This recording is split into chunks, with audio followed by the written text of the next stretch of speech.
All right, time now for some sports news. Here's Barong Tony Uranta. Thank you, Joma, and welcome to Sports News. We begin with basketball, and the Tigers center, Olumide Oyedeji, is confident that the country could still book a spot in the 2014 FIBA World Championship, and that's despite failing to qualify for the 2013 FIBA African Championship. 4 nations can still qualify for the championship, to be hosted by Spain from August the 30th through to September the 14th next year.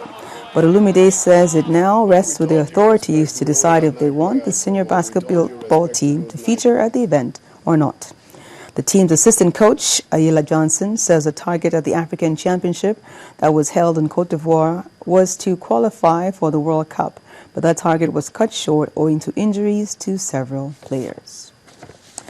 And elsewhere, England midfielder Frank Lampard says signing off his international career in Brazil is a huge carrot as he prepares to earn his 100th cap against the Ukraine.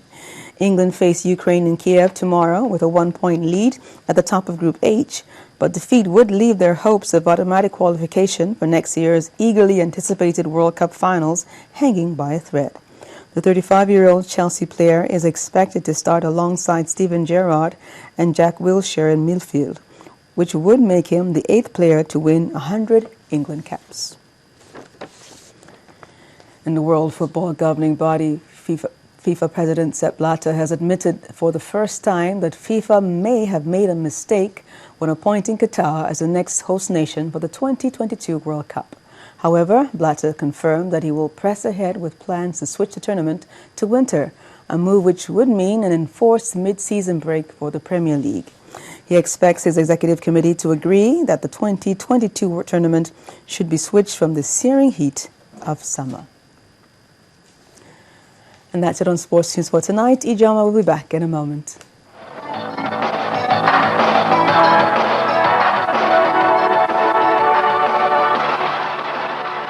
Guinness.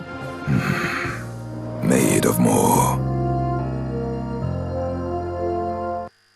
We move over to the foreign scene now, and the Syrian president might insist that he did not use chemical weapons, but Russia has asked Syria to put its chemical weapons stockpile under international control.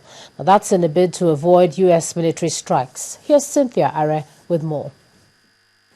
That's right. The United States is not the only one talking tough, as President Bashar al-Assad is also showing his strength. He told U.S. broadcaster PBS that strikes would increase instability and lead to spread of terrorism in the region.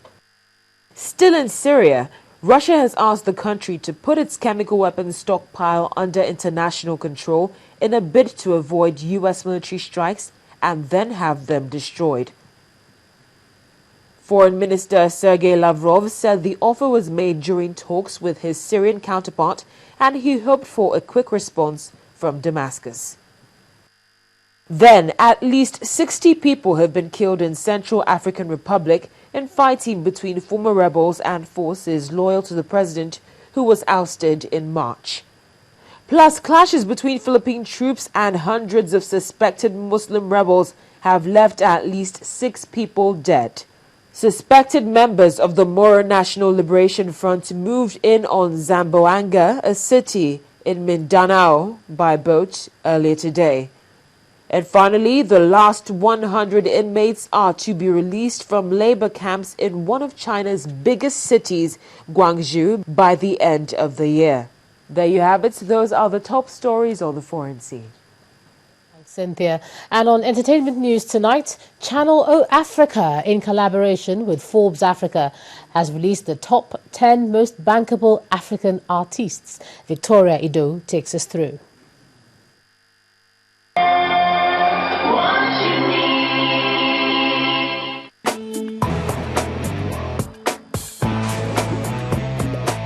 Hello everyone. On the entertainment news tonight, gospel artist Shola Sowetan has released his 8-track album titled God of Heaven.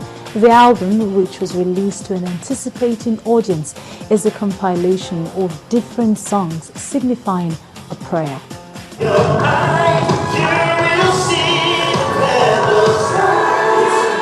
God of Heaven album is a compilation of songs that talk about different issues and celebrate different aspects of life. There are two love songs there. You and I is a fantastic love song. God of Heaven itself, as the title of the album, is also a song on the album, and that one basically is a praise song. You understand? There's Bow Down, which is a worship song. There's Tell Jesus, which is a prayer song. There's Brand New Day, which is a motivational song. So there are different songs that talk about different areas of life. The first offering of the CD, which is also the title track God of Heaven, was produced in Nigeria as well as the UK. The 8-track album was written by Shola himself and produced by his friends Victor Keys, Sam Clef, Dakwa Dina and Tunji Dada. Channel O Africa, in association with Forbes Africa, has released a list of top 10 bankable African artists as of September 2013, determined by a few other factors, but notable are business ventures and current endorsements deals. Nigerians top the list with Banky W at number 10, Mavin Boston Jazzy at number 2, Ice Prince at number 9, D'banj at number 4, Two-Face Adibia is placed at number 6, with Wizkid at number 5.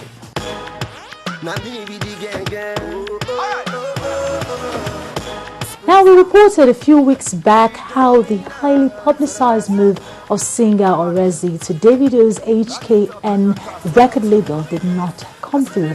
Well, it's now clear he has moved to Spersol Records, as he has released the video to his latest hit, Rihanna, under the New Music Income.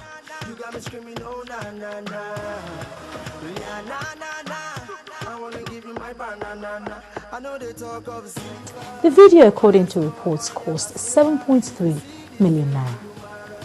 And on the foreign scene, new screen biopic of Nelson Mandela is based on the former South African's president's autobiography.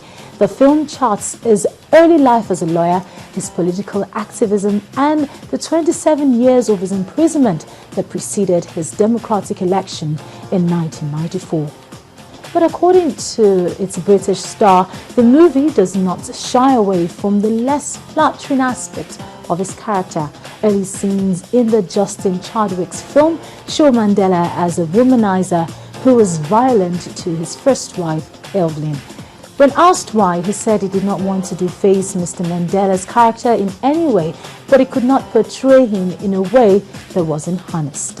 It was a long process. It's a little bit more like, how do we make this happen? It's a very important film and very important filmmakers. So, I was obviously honoured and still am. And, I can't wait to show the film.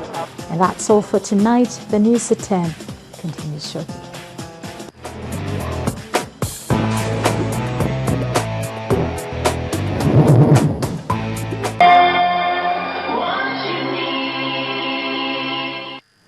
Well, thank you, Victoria. And the main news again. A Lagos High Court has rejected an application by New PDP to have its secretariat in Abuja reopened. Well, that's the news at 10 tonight. Thanks a lot for staying with us. I'm Ijoma Onyato. Do have a great night.